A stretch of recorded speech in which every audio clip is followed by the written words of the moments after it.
Oh, all righty. Well, welcome back, everyone, and welcome again to Sawyer Paddles and Oars live on this beautiful sunny Thursday in Southern Oregon.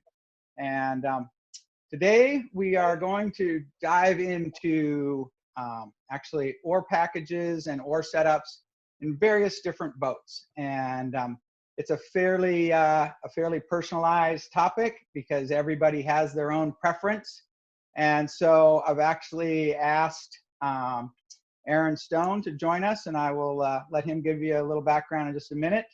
Once again, my name is Zach, and I've been doing a lot of these, but having another perspective is very key. So I'm going to throw it over to Aaron, and once Aaron gives us a little intro of what his background is, we will introduce our guest, which is Trevor with Rafting Mag. So Aaron, go ahead.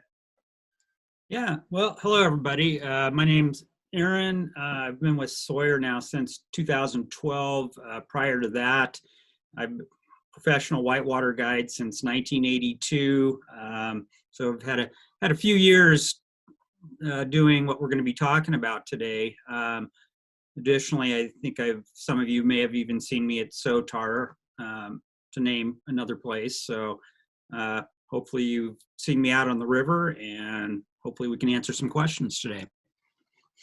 Excellent, excellent. And and one of the things that Sawyer has always been known as a company that makes oars by people that use their oars. All of us, everybody on the sales team are avid Sawyer users. Most of us were longtime Sawyer users before we actually started working here. So that depth of knowledge is something that we definitely want to share. So Trevor, like I said, is with Rafting Magazine. Trevor, give us your intro, and we'll kind of take it off from there. Yeah, thanks, Zach. Well, thanks everybody for tuning into this. I'm Trevor. I am the managing editor of Rafting Magazine, and I have not been a huge Sawyer user in the past, but as an athlete personally, I have found that your guys' paddles and oars are much more suited to my boating style. And again, like you said, everything is very personal with gear. So I don't let that dissuade people from checking out everything. I think it's important to check out everything on the market that you can. And I'm an expedition boater. I paddle all over the place. Not much into the raft racing scene or guiding scene anymore, but I read a lot of articles, talk about rafting quite a bit, and that's why we're here. And I've had a lot of questions from subscribers about different things. So hopefully you guys can help us out and shed some light on some stuff. Absolutely, absolutely. And so really what we're going to try and take care of is really kind of the questions that Trevor has been fielding from his viewers. And it's probably very similar to a lot of questions that folks ask us on the phone daily.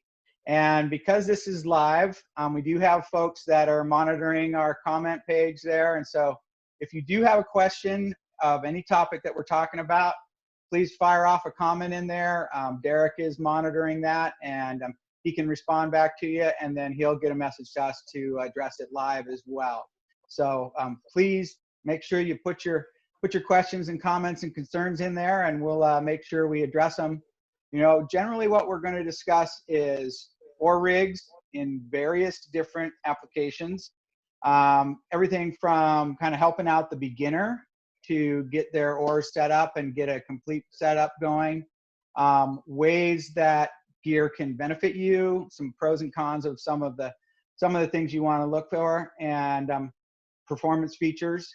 And then also just kind of go into how does that differ if you're class 2-3 boating or if you're class 4-5 boating, kind of what can people glean from experienced boaters. Most people are kind of introduced into the sport by somebody, either a family member or a good friend. And then once they get that bug and they start getting addicted to it, then they start researching it to find some gear. And then we'll dial into some more kind of point specific things as well as time allows. So Trevor, I'd throw it over to you. Kind of what's the first question that you would like us to address. Sure. Thanks, Zach. So before I dive into the questions, if you guys aren't subscribed to Rafting Magazine, please go ahead and check us out. Follow us on Instagram, Facebook, YouTube, our website, or whatever your social media platform of choice is. But now that I got that out of the way. So one of the biggest questions was, how does the right gear give you an edge? And how does it, I guess, there's various questions on unpacking that, and we talk about this a lot on Rafting Magazine, like what kind of gear is best and what kind of gear works. But one of them that I like to kind of address first is this philosophy, and it's very prevalent in skiing, and it's kind of where I got this from. But it's called it's not the car, it's the driver philosophy. So like the idea that anybody should be able to paddle any raft, anything on any whitewater anywhere, even if you have a stick and a rubber ducky inner tube. So maybe you can start with that and tell us about that. Right. Exactly. So really, it is personal preference, and definitely people that are longtime boaters should be able to row a boat with anything, especially anybody that has had some time guiding. One of the things is, if you live the life of a rent-a-guide, you get to travel around to different operations, and you really get to experience a wide variety of gear.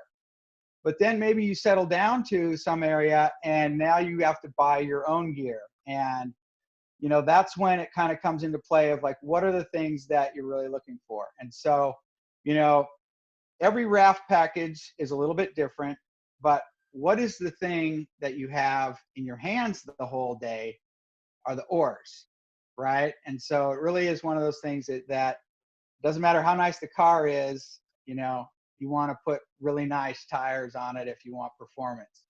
And so making a little bit of investment in the oars is a really kind of good payoff down the road. And it doesn't initially happen all the time. There are definitely a lot of people where, getting into that full-blown raft package is, can be very spendy, and just to kind of depend on what you're going after. But, if you make some slight upgrades in that initial package, you will actually reap the benefits down the road. And just to give kind of one example on that is, say that you were figuring that you wanted, your boat kind of came with those package oars, either a baseline composite or even a little bit more basic, but the blade that you choose can make a big difference and lighten up your swing weight by just getting a little bit nicer blade, and also just make it a little easier to row. So for a beginner, our basic blade, our Duramax blade, is very similar to some of the other ones out there. It's very durable, not real light, but really tough, but it's fairly thin, right? And so a beginner will look at that as price point package and kind of go, okay, well, I'm going to get that beginner package, but they're not very tuned into rowing.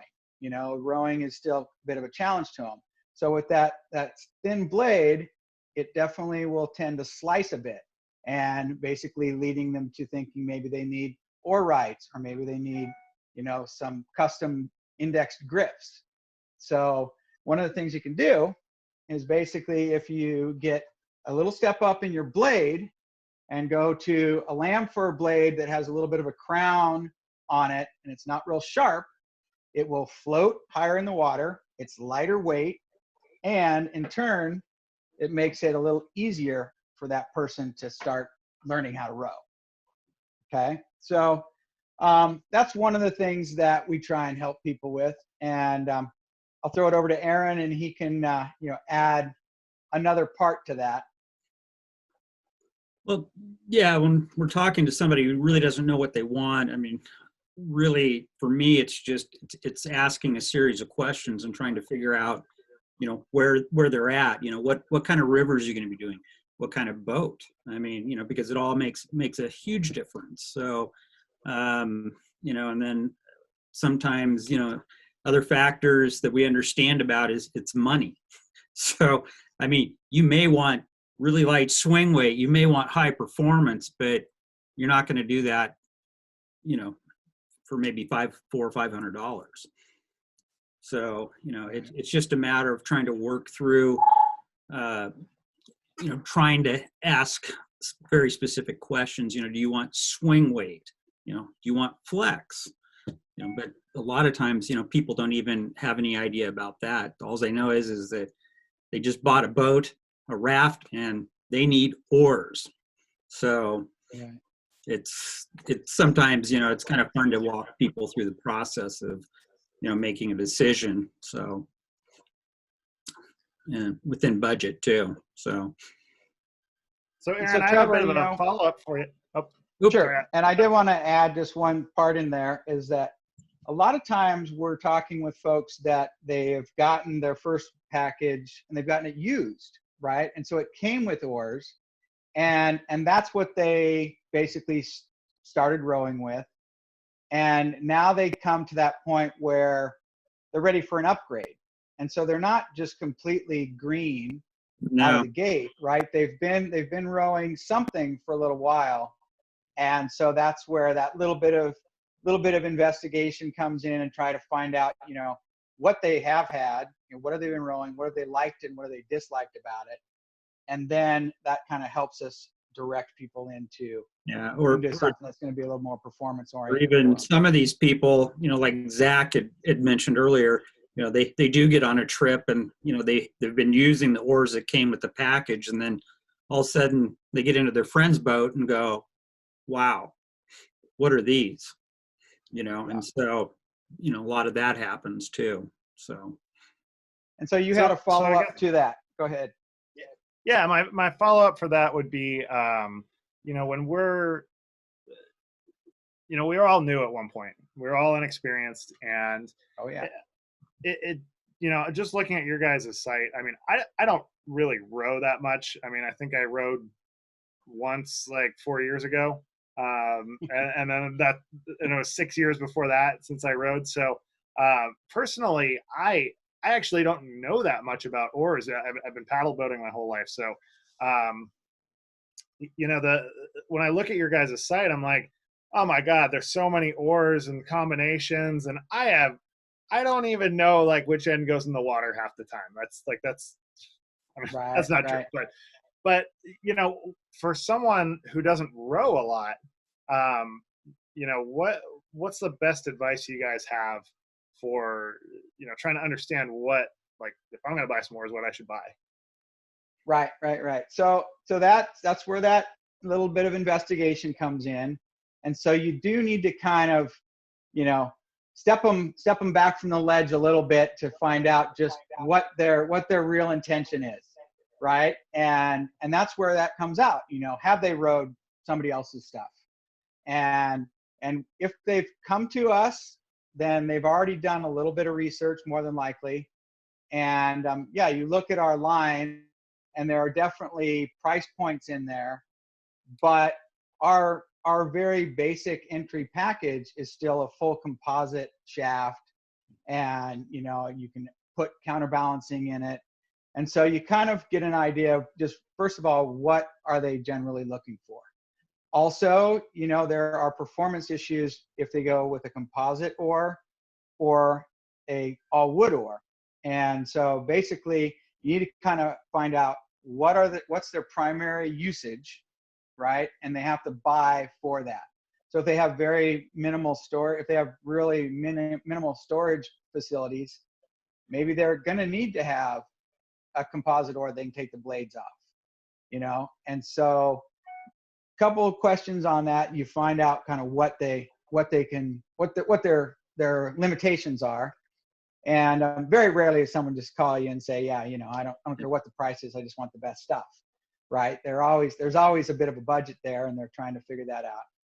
And then also, they're basically looking at, the difference between, do I get a 9 or do I get a 9.5? I've done the formulas, and there's no formula that just dials in and says, this is the oar for you, There's just not a formula for that. And so basically, you do your measurements, but then you literally, if you're just completely in the dark, you want to actually, try and set up your boat, put a frame in the boat, put a piece of PVC pipe or something in the oar lock, and literally see what all that geometry is, because every little formula out there doesn't take into consideration how high your towers are, where your seat is, what you're either sitting on a cooler or sitting on the frame, so you have to kind of take those elements and do a little bit of measuring yourself.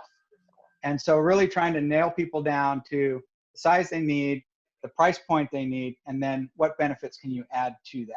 Yeah, right? and I mean, and expanding what Zach's saying when you're sizing oars, I mean, preference can be, just in particular, the raft that I have, I know I use 9s, but I know people that use 10-foot oars, and so it can depend on what kind of water you're doing. If you're doing tight technical, you're probably going to want to get about as short of an oar as you can manage. Whereas if you're going down the Grand Canyon, you tend to notice that the oars tend to be a little more over length. So, because you want a little more reach with them. So, there's a lot of different factors when you're sizing oars. So this this dives into something that I have another question about. I did an interview the other day with a gal who was talking about her rowing experience and how she started out in the daily section of the Colorado and then eventually went to the Rio Marañón in Peru. And on her experience, she was on this trip and her oars were like way out beyond her wingspan. She had like a 4-foot gap between the oars and it was set up for this big guy. And she had just such a hard time working with it. But when she finally readjusted it to fit her, she had a great time. It was easy. She was able to pull just fine. So, that kind of begs this question that continues to pop up and that a lot of our subscribers keep asking about is women-specific gear. And even beyond that, women-specific setups for equipment. So can you guys maybe fill in some of our female boaters out there, what you could recommend for them in terms of, equipment options and what to look for? So just to kind of go to your example, it is one of those things that issue that you're talking about specifically is really how the frame is set up, and so basically, the oars, once you put them in the oarlock towers, the reason they're way out there is that probably they were trying to row right on the stoppers. But, definitely if someone's looking to get some more info on it, there are definitely a lot of rowing schools out there. And you literally, you want to be rowing in your shoulder to shoulder area where you have the most control and the most power. And so when you pull those oars in, one of the things is that you may need a little longer rope wrap if you're trying to share gear with somebody who's, there's a big size difference. But also, a lot of these frames from NRS and downriver that are adjustable, you have to spend that time and really adjust your gear. And I would encourage anybody that is diving into a multi-day, if you don't have those wrenches that are going to adjust all the spots on that frame, you want to make sure you get all those, but then you take them on every day trip as well, because that's when you're going to be like rowing for a little bit and go, oh, well, this tower is kind of, that one leans out a bit more than that one, and this oar is really much harder to row with. So, kind of fine tuning the frame itself, you got to have the attachment for the oars. As far as women specific, one of the things that most people don't understand about all Sawyer oars is that we do offer a smaller grip. And a lot of times women want a smaller grip because the big barrel grip on our oars, they can't actually wrap their fingers around it. And so that typically is just a matter of taking the oar grip itself, we cut that off and you minimize the size where you're taking that away, and then you put the oar grip back on. So you're basically taking off just that much extra material. Okay. And it definitely just kind of relaxes their grip. and it customizes those oars a little bit. Kelsey Helfrich is a longtime ambassador with us, and that was one of the things that she started getting on her oars, and now she won't row with anything but a smaller grip for her oars. And so that's very key for women. And then also, women are looking for a little bit more of a light swing weight oar than the guy out there that's thinking he's just going to muscle it, right? Because women are thinking about it smart, and they're looking at how they finesse the river, where the guy is thinking, I can just power through this, I'm just going to turn around and I can pull back and I'll get away from anything. But when you're thinking finesse, then you're looking at, hey, do I get a pair of oars that are one, little lighter for me, easier for me to manage, in the right spot? Do I need to start with oar rights or Gilman grips? We did an interview with Jeff Gilman the other day. Gilman grips are a great addition to kind of fine tune your oar setup. And so those are really probably the two things that are kind of more questions asked by women. But also the just kind of some of the lighter oars out there. We have drift boat companies that have women come in and they gravitate to a Smoker Bandit because it's super light all the way around. And then, once they put it into place, maybe that rope wrap zone has to be adjusted a little bit. But all of a sudden, that's something that they've found like, oh, I haven't really found any oar like this before. And so, yeah, and that's just kind of one of them. And the other thing I think with a lot of women or even men for that matter is instead of going longer with the oar, shorten it up as much as practical, because really when you look at an oar, nothing changes, between the oar locks, everything, so when you go have a 9-foot oar, everything's the same inside. When you go to a 9.6, all you're doing is you're adding 6 inches more, which changes the swing weight, and can potentially make it a lot more difficult to use. So, that's a consideration. It's such an interesting point, because I feel like I've had a lot of conversations with female boaters in the last couple of weeks about this particular topic. And, the biggest, I guess, takeaway from all of that is that most female boaters are saying, yeah, we're going to use finesse, whereas you guys are just going to muscle through it. And I think, as guys boating, that can be a problem, because we get on the river with our friends and there's a bunch of bravado and ego that goes into it. And we're like, I'm just going to muscle through it, when in fact we could actually just be injuring ourselves. So that was another big point that comes up is, I've certainly noticed a difference switching from a, I guess you would call a commercial client paddle to a more high-end paddle, and I've been using your guys' XD, Freefall XD for a while now, and it's totally changed how I interact with the water, but it's also reduced fatigue on my back. So let's talk about that with oars. I mean, both training and from higher performance gear, like what's the difference, and how does that help? Well, I'll start off with that a bit, and then I'm sure Aaron has a little different perspective.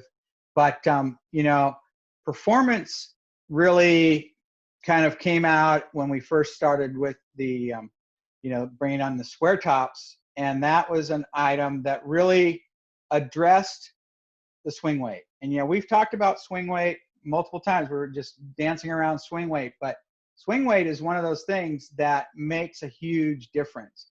And, I don't know how many times we've been at a guide event where someone has finally like come around and was like, hey man, I rode these that my friend had, I need to get some square tops. And, I've been guiding for 8 years. I got elbow problems. I got shoulder problems, and they're realizing that their oars are just really heavy and they're not balanced. And basically they have terrible swing weight, and it's because they haven't decided to counterbalance them. Maybe they're a little too long, but really they're just a little heavy. And so they take a pair of square tops, and that oar is not counterbalanced, but it's balanced by design. And they end up purchasing a pair, and it never fails. You see that person a year later at the same event, and they always come up and tell you the exact same thing. They're just like, oh man, I got those square tops, and ever since I did, I feel like I can put more hours in my day, more days in my week, and I believe I'm going to be able to be guiding at least another 4 or 5 more years beyond what I thought I was going to, And so that's the pro that is doing it for a living. And it comes mostly from the fishing side, because when people are fishing guiding, as a good buddy once told me, the great thing about fishing guiding is you get to start rowing when you sit down in the boat in the morning, and you don't stop rowing until you get out of the boat in the evening. And I'm like, that doesn't sound like fun. He's like, oh, but in between there, you might catch some fish and you'll get a break. So those people literally, they have that concept of rowing for 7 to 8 hours at a time. And that's kind of where you start to really understand swing weight and fatigue on your body. And, recreationally boating, I don't guide anymore, and Aaron doesn't really guide anymore, but when you're recreationally boating, you can choose where you stop and where you start, and so maybe 4 hours on the water is kind of what you're looking at, but you want to make it a little bit more pleasurable, right? And probably the thing that recreational boaters are looking at is they don't have as much time to row before that multi-day trip, right? So they want their rowing to be somewhat effortless, so that they're going to be, feel comfortable for 3 days. And so that's where light swing weight can make a big difference. And if not just in a square top, you can, counterbalance any composite oar. It's spending that time to put that, that little fine tuning into your package. Yeah, and even like Zach was saying, you can switch from like our Duramax blade to a Dynalite, and it'll make a huge difference in swing weight just by the way how the blades are made. So, it's, where the Duramax is carrying weight throughout the blade, all the weight in a Dynalite is right in the shank and shoulder area of the blade. So, even though they're very similar in weight, they're a completely different feel. So, just changing blades sometimes is important. Right. Yeah, it's that's certainly a huge thing that I've experienced as a commercial guide is just having that good gear, and we have this philosophy. When people ask me all the time, what should I get? What should I get? What should I get? And I always recommend, I have this like 50% rule. This is me personally, and I always say, look, buy some gear for what you're going to be rowing more than half the time, or paddling or whatever it is. If you're going to be on the water, that's going to be the preponderance of your days. For instance, I'll go out and run some hard class 5, but that's not all of my days. Most of my days are on right.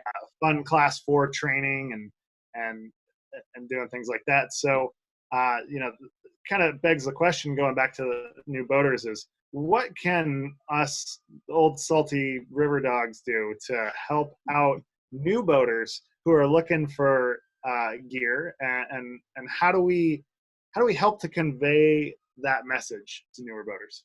Right. Well, we're in this restricted time right now, but the mere sport of whitewater rafting and multi-day rafting is such a communal type of experience, right? You don't very rarely do people just go out and boat by themselves. There's an occasional kayaker that just paddles down the river by themselves and maybe looks for a buddy, but most whitewater rafters, they're going to boat with somebody. And definitely, if you're getting into the sport, you're doing multi-days, you've probably gone on a couple day trips, and you probably have a buddy or a family member that has, kind of invited you along. And so one of the things, like we were talking about in the beginning, is just, it's a good idea to get out there and just jump into somebody else's boat and say, even if you're just going to be like, hey, that the spot that we're going to stop is just around the corner there. And you're like, hey, can I row your boat down around the corner?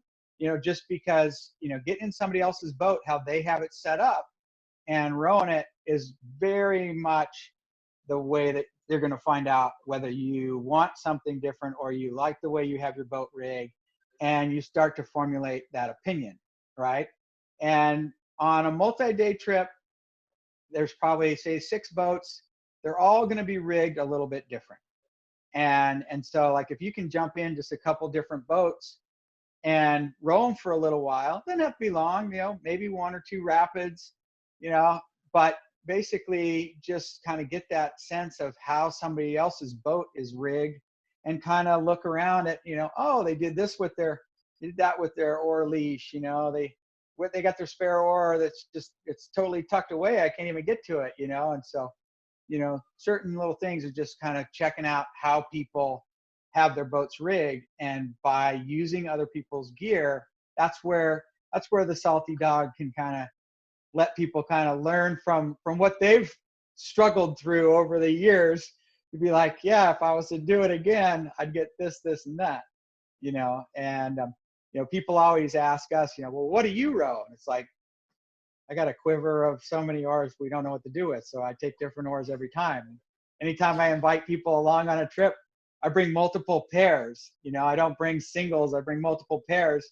And the whole idea is just like, hey, we've had these out for a year and we've only sold so many. Try them out. We're going to row with these. Tell me what you like and what you don't like, And so just getting that chance to try stuff out is huge. And, we tell people the same thing, is like, you have to buy for what you're going to run over 50% of the time. Where is the majority of your usage going to be? And that can be where, are you going to be mostly on tight and technical water, or are you going to be mostly on big, wide open water? And so definitely, I think that's something that every person that's selling equipment should be adapting, is, always buy to the majority of what you're going to do. And Aaron, you can add to that. Yeah, usually I know a lot of people are out there. If they've talked to me, I kind of, my rule is, I kind of call it the snow tire rule, but, just because, you don't put snow tires on your vehicle year round, for the month or 2 of the year that you may need them, so, same method, it's just, different terminology. So, but I think the other thing that I would glean is, years ago when I was picking up my first raft, and I was like really excited, I'm getting oars, and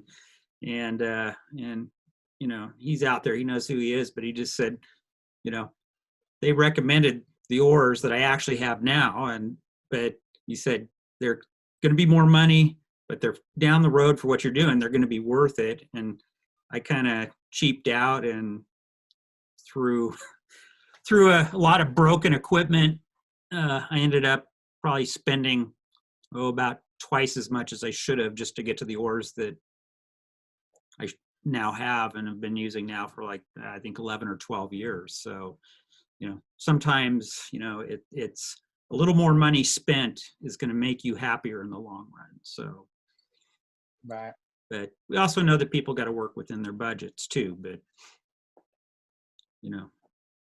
Yeah, it's really one of those things that there needs, it's almost like there aren't that many places where you can demo stuff anymore. So it's kind of like you have to get into that boating community, and that is your demo resource, and so just everybody that you boat with, they probably have that little community that you see the same people every time, and then you're trying out different paddles and stuff. But it's the same thing on a multi-day type community where you're going to start kind of getting to try some different things within your little group of folks that you boat with, and more than likely that's where you're going to find new things that you're going to want.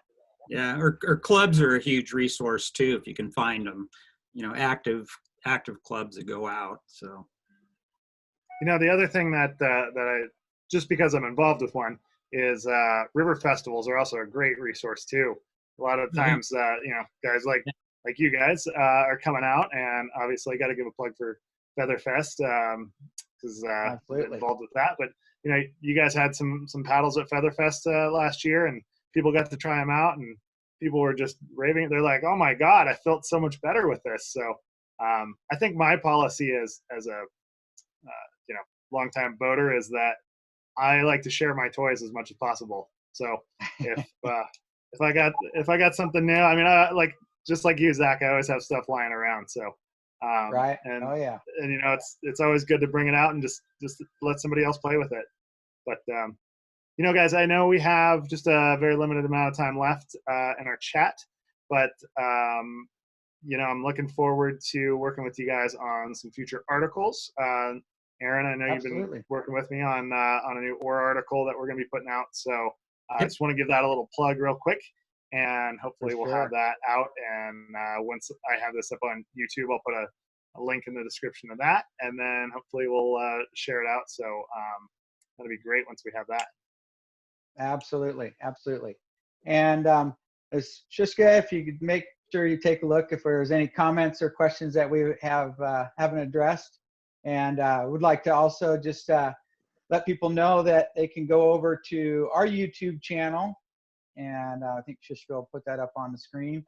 But all of these interviews and discussions that we've been doing are basically on our YouTube channel as a resource. So people are definitely researching a little bit more these days. They got time, and so they're doing a lot of research, but also it's one of those things where you spend a little time, just check out some of the things we've been talking about that helps you kind of make that decision as well. So that's Sawyer Paddles and Oars on YouTube. And also check out the Rafting Magazine YouTube channel as well. And you may see some of our discussions on there. But definitely we encourage folks to put comments down in the live feed if you're watching this later, and we'll definitely get to those, and we'll be staying in touch with Trevor and see what kind of future projects we can put together and take it from there. Hopefully this was a helpful resource for folks and helping them get their oar rigs tuned up. We just kind of touched the tip of the iceberg, but there's a lot of good information out there, and there's no substitution for time on the water. Hey, and so and feel free go to ahead, get Aaron. a call too. I mean, we're always happy to kind of walk you through the decision. So Absolutely.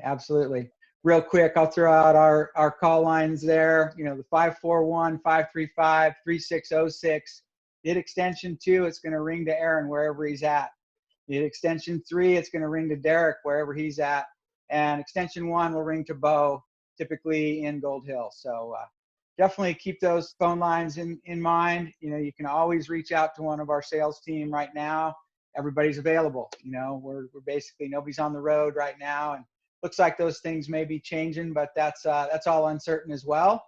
So definitely reach out to us, reach out to Trevor at Rafting Mag if you have any more detailed questions, and we're probably going to be doing some follow-up here in the next month or so as well. So keep that in mind. And I'd like to thank everybody for watching and participating in part of this, and hope you have a great day out there. Remember, be patient, be kind, shop local, and support those local shops, and support your local causes out there. Thanks very much, everybody. See you later. Cheers. Thanks, guys.